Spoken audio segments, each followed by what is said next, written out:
have you found has been, I guess, the most receptive, responsive? Is there anybody that you say, okay, wow, this guy's really made a big leap since I started working with him? You're talking about here at the Redskins? Yeah, here.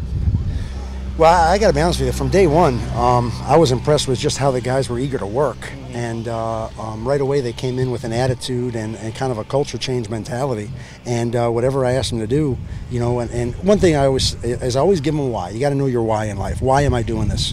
What's your purpose? So I say, listen, I got to respect every player, and I'm going to give you the why, and I'm going to tell you the purpose. And once they understand that, man, they work 100 miles an hour. You know, now obviously, I think some of the guys that have pass rush experience on the field in game time situations understood it quicker. You know, Ryan Kerrigan's been a blessing to work with, even though he's recovering from knee. Trent Murphy's been great. I mean, Trent's been fantastic at his work ethic. You know, Trevardo's been fantastic. Jackson, Jeff Coat, really all those guys are going to rush on the outside. But the inside guys, I mean, they're all working their butts off with hand placement, footwork. You know, Coach Akey is the D-line coach, and, you know, he's been a pleasure to work with, and just understanding that principle. Kind of following up with that, Yes, sir. has there been any guy that you kind of see emerging, maybe not emerging, but taking on that leadership role, especially with a lot of changes the past few years? Well, I'll be able to answer that better probably after the pads come on. How we work in football is you know, we do it with no contact. You know, we have rules we follow. We do it with no contact with any player. Working with a player, we do a lot on air, kind of like shadow boxing. Then when we're allowed to have work with each other, then they work with each other for hand placement, footwork. Now we're coming out and working a little bit more full speed, so they're doing it in shorts, but the threat of power is not there.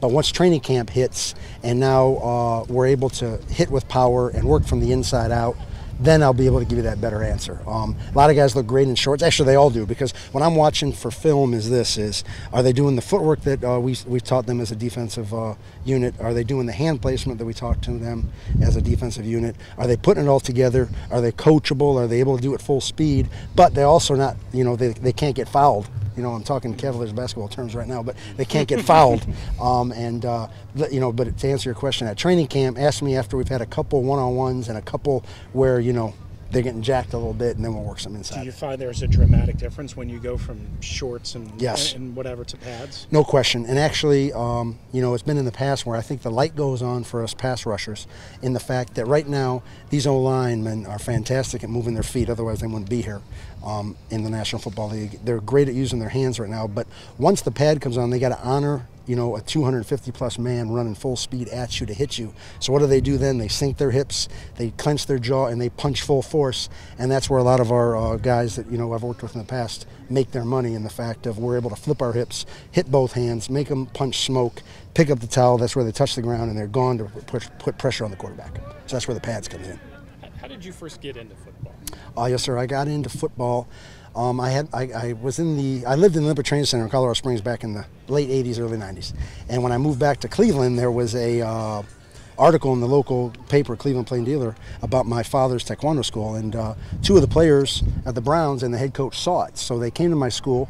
It was Michael Dean Perry and Anthony Pleasant. And they came to my school and said, our new head coach just got hired. Told us that we need to do some of this stuff. And I said, hey, I really don't know a whole lot about NFL football other than being a Browns fan, which you know what kind of fan you are then. And, you know, back at the time. But I was happy to help. And after about a month training with those guys, Coach Belichick asked to meet me, met the man, and within 3 days he asked if I would be willing to work for him and help then. And that's where I started my journey.